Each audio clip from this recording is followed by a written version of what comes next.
శ్రీమాత్రే నమః. అందరికీ కూడా ఆ అమ్మవారి ఆశీస్సులు ఉండాలని మనస్ఫూర్తిగా ఆ తల్లిని వేడుకుంటూ, ఈ రోజే సంకష్టహర చతుర్థి, పైగా బుధవారంతో కలిసి వచ్చింది. బుధవారం అంటే విఘ్న నాయకుడైన వినాయకుడికి ఎంతో ప్రీతికరమైన రోజు, పైగా సంకష్టహర చతుర్థి బుధవారంతో కలిసి రావడం వల్ల ఈ రోజుకు మరింత విశేషం పెరిగింది. మరి ఎంతో పవిత్రమైన విశేషమైన ఈ రోజున భక్తి శ్రద్ధలతో ఈ కథను ఆలకించండి. కరుణించి మీ కోరికలను నెరవేరుస్తాడు ఆ వినాయకుడు. ఒకసారి గోకులంలో లక్ష్మీదేవి, సరస్వతి దేవి, రాధ మధ్య కలహం వచ్చి ఒకానొకరు గౌరవించుకుంటూ ఉన్నారు. ఆ శాపం కారణంగా లక్ష్మీదేవి భూలోకంలో ఉన్నటువంటి పురుషధ్వజుడు అనే మహారాజుకు కుమార్తెగా జన్మించింది. ఆమెకు ఆ మహారాజు తులసి అని నామకరణం చేశాడు. తులసి పుట్టినప్పటి నుంచి విష్ణు భక్తురాలు. విష్ణువే తనకు భర్తగా రావాలి అనే సంకల్పంతో విష్ణు అనుగ్రహాన్ని పొందడానికి వనానికి వెళ్లి బ్రహ్మ గురించి ఘోర తపస్సు చేయటం మొదలుపెట్టింది. ఆమె తపస్సుకు మెచ్చిన బ్రహ్మ ప్రత్యక్షమై ఇలా పలికాడు: తులసి, నీ తపస్సుకు నేను ఎంతగానో సంతోషించాను. శ్రీమన్నారాయణ్ణి వివాహం చేసుకోవాలని భావించి నువ్వు తపస్సు చేశావు. కాని ఈ జన్మలో నీ కోరిక నెరవేరదు. ఈ జన్మలో నీకు విష్ణు అంశ సంబంధాలే అందిస్తాయి. అక్కడే నిన్ను వెతుక్కుంటూ స్వయంగా వస్తాడు. అతన్ని వరించి జన్మ సార్థకం చేసుకో. మరుసటి జన్మలో అంటే కలిగినంతలో నీవు వైకుంఠం చేరుకొని ఆ శ్రీమన్నారాయణ్ణి వక్షస్థల ముందు స్థానాన్ని పొందుతావు అని వరాన్ని ప్రసాదించి అదృశ్యమైపోయాడు బ్రహ్మదేవుడు. బ్రహ్మదేవుడి మాటలకు తులసి ఎంతగానో సంతోషించి నారాయణ నామస్మరణం చేసుకుంటూ తనతో కాబోయే పతి రాక కోసం ఎదురు చూస్తూ ఆవరణలోని కాలం గడుపుతూ ఉంది. ఇదిలా ఉండగా కొంతకాలం గడిచిన తర్వాత ఆవరణలోనే ఉన్నటువంటి మునీశ్వరులు కొందరు వినాయక వ్రతం చేయాలి అని సంకల్పించుకున్నారు. ఆ మునీశ్వరులు ఆ వ్రతానికి కావలసిన సంబరాలు అన్నీ సమకూర్చుకుని మట్టితో వినాయకుడిని తయారు చేయడానికి దగ్గరలో ఉన్నటువంటి నదీ తీరానికి బయలుదేరి వెళ్తారు. వారు తులసి నివసించే కుటీరం ముందు నుంచి విఘ్నేశ్వర స్తోత్రాలు పారాయణం చేసుకుంటూ నది వైపు సాగిపోతుంటే ఆ స్తోత్ర పారాయణం తులసిని ఎంతగానో ఆకర్షించింది. అయితే అప్పటికే మొదలు ఆవరణలోని చెట్ల మధ్య కనుమైలు పోవటం వల్ల ఆ పూజ యొక్క వివరాలు తెలుసుకోవటానికి తులసి వారి రాక కోసం అక్కడే ఎదురు చూస్తూ నిలబడి ఉంటుంది. మునీశ్వరులు నదీ తీరానికి చేరుకొని నదిలో పవిత్ర స్నానాలు ఆచరించి ఆ తర్వాత వేగంగా నదిలో నుంచి మట్టి తీసి వేద పఠనం చేస్తూ మట్టితో వినాయకుడిని తయారు చేస్తారు.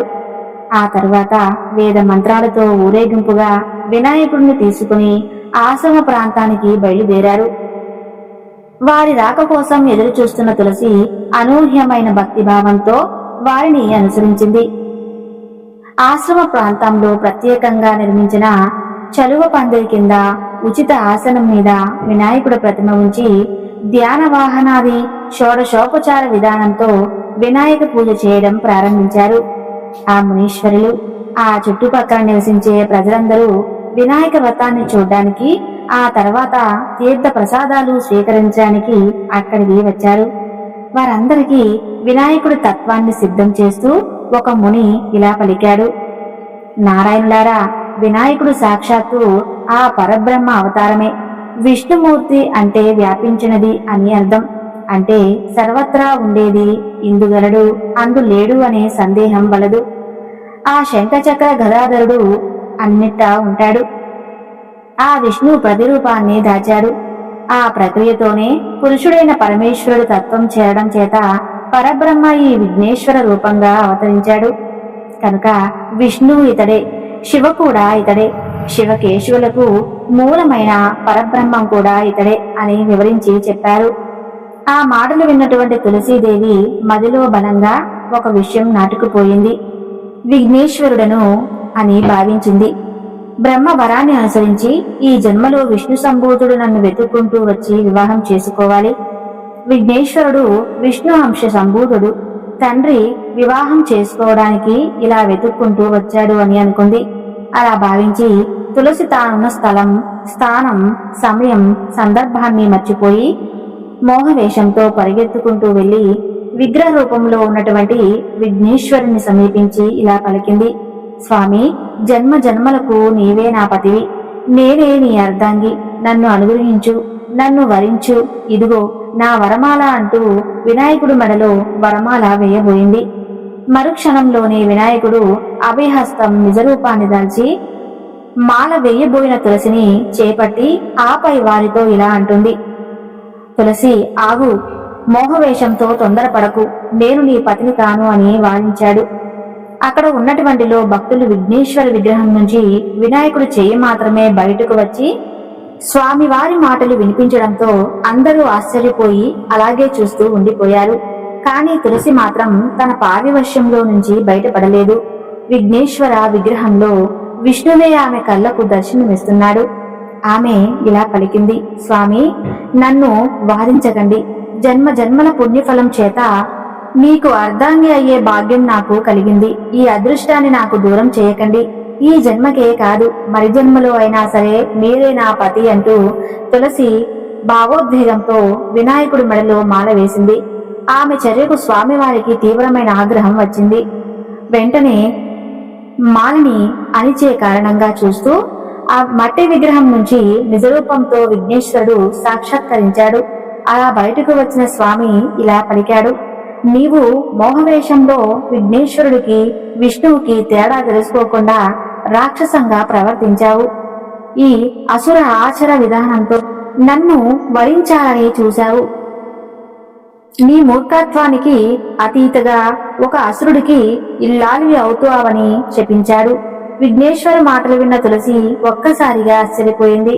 అప్పుడు అక్కడే ఉన్నటువంటి మునులు స్వామివారికి నమస్కారం చేసి ప్రార్థిస్తూ ఇలా పలికారు. స్వామి, తులసి మరెవరూ కాదు, లక్ష్మీదేవి, సాక్షాత్తు శ్రీమన్నారాయణుడి యొక్క భార్య. ఈమె సామూహికంగా ఇలా జరిగింది. విష్ణువుకి అర్ధాంగి కావాలి అనే తపనతో విష్ణుతత్వం కలిగిన మిమ్మల్ని విష్ణు దేవుడిగా భావించి వరమాల వేసింది. కానీ ఎటువంటి దురుద్దేశంతో కాదు. దయచేసి మీరు అనుగ్రహించండి అని పరిపరి విధాలుగా ప్రార్థించారు. దీంతో విఘ్నేశ్వరుడు కొంత శాంతించి ఇలా పలికాడు. ఈ జన్మలో జలంధరుడు అనే అలసకి అడ్డంకి అవుతుంది. ఈ తర్వాత తులసి వృక్ష రూపాన్ని ధరిస్తుంది. తులసీమాలలు విష్ణు ప్రియమవుతాయి. నిత్యం ఎవరైతే తులసిమాలను ధరిస్తారో అటువంటి వారికి విష్ణు అనుగ్రహం ఉంటుంది. తులసి పత్రాలతో విష్ణువును పూజించిన వారు మోక్షాన్ని పొందుతారు. తులసి పువ్వుల మాలలో జతకట్టి ఎంతో ప్రియమైనవి అవుతాయి.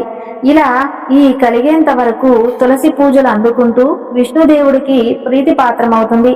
ఈ కలియుగంలో నిజ రూపాన్ని పొంది విష్ణు సన్నిధికి చేరుకుంటుంది అని అనుగ్రహించాడు విఘ్నేశ్వరుడు. దీంతో అందరూ ఎంతో సంతోషించి విఘ్నేశ్వరుని పరిపరి విధాలుగా కీర్తించారు. ఆ తరువాత తులసి చేతులు జోడించి ఇలా పలుకుతుంది. స్వామి, పూజకు కూడా నాకు అర్హతను ప్రసాదించండి అని వేడుకుంటుంది. అప్పుడు విఘ్నేశ్వరుడు ఒక్కసారి తల పంకించి, వినాయక చవితి రోజు మాత్రమే నా భక్తులు నాకు సమర్పించే పత్ర పూజలో తులసి పత్రాన్ని వాడతారు. అప్పుడు నేను స్వీకరిస్తాను. వినాయక చవితి రోజు తప్ప మిగతా సమయాలలో, సందర్భాలలో, నిత్య పూజలలో తులసి పత్రంలో నన్ను పూజిస్తే తప్పకుండా దోషం కలుగుతుంది. ప్రతి సంవత్సరం వినాయక చవితి రోజు మాత్రమే నన్ను తులసీ దళాలతో పూజించాలి అనే వరాన్ని ఇచ్చి అదృశ్యమయ్యాడు. వినాయకుడు ఏ వైపు నుంచి ఎలాంటి ప్రమాదం ముంచుకొస్తుందో ఊహించలేం. అలా అని హఠాత్తుగా ఏ వ్యాధి ఇప్పుడు శరీరంపై దాడి చేస్తుందో తెలియదు. అలా అనుకోకుండా తనకొచ్చే ప్రమాదకరమైన సంఘటన బారిన పడకుండా అనుక్షణం రక్షిస్తూ ఉండేది. మహామృత్యుంజయ మంత్రాన్ని ఎవరైతే జపిస్తారో వారికి మృత్యు వల్ల భయం, అపమృత్యు దోషాలు తొలగేలా ఆ మహాశివుడు చేస్తాడని పురాణాలు చెబుతున్నాయి. మృత్యు భయం పోగొట్టుకోవడానికి మోక్షం కొరకు ఈ మంత్రాన్ని ప్రతి ఒక్కరూ జపించాలి. త్రయంబకం యజామహే సుగంధిం పుష్టివర్ధనం పూర్వారుక నిబంధనాత్ మృత్యోముక్షి మమామృతాత్. ఓ త్రినేత్రుడా, శంకర భగవంతుడా, మేము మీ ఉపాసన చేస్తున్నాం. మీ ప్రార్థన మాకు సుఖశాంతులు ఇస్తుంది. మానసిక ఆరోగ్యాన్ని పుష్టిని ఇస్తుంది, ఆధ్యాత్మిక ఉన్నతిని కలిగిస్తుంది, అన్ని రకాల రోగాలు బాధల నుండి, వృద్ధాపం కష్టాల నుండి విముక్తిని ఇస్తుంది. దోసకాయ పండి తన తీగ నుండి ఎలా వేరవుతుందో అలా మమ్మల్ని మృత్యువు నుండి వేరు చేసి అమృతాన్ని ఇచ్చి మోక్షాన్ని కలిగించాలని అర్థం. కాబట్టి ఆ మహామృత్యుంజయ మంత్రంలో ప్రస్తావించిన దోసకాయ అంటే విఘ్నేశ్వరుడికి ఎంతో ప్రీతికరం. దోసకాయ ప్రస్తావనతో తన తండ్రిని భక్తితో చదవడం, మంత్రాన్ని జపించడం విఘ్నేశ్వరునికి ఎంతో ఇష్టం. అందులోనూ ఇది మహాశక్తివంతమైన మంత్రం. ఈ మంత్రాన్ని ఒక్కసారి జపిస్తే ఏ మూల్లోకాల నుండి తప్పించుకొని స్వర్గలోకం పోతారని మన పురాణాలు చెబుతున్నాయి. విఘ్నేశ్వరునికి ఇష్టమైన ఈ దోసకాయను నైవేద్యంగా సమర్పిస్తే అలాంటి వారికి త్వరగా విఘ్నేశ్వరుడు శుభాలు కలిగిస్తాడని నమ్మకం. చూశారు కదండి. ఈ వీడియో నచ్చితే తప్పకుండా లైక్ చేసి ఓం గం గణపతియే నమః అని కామెంట్ చేయండి.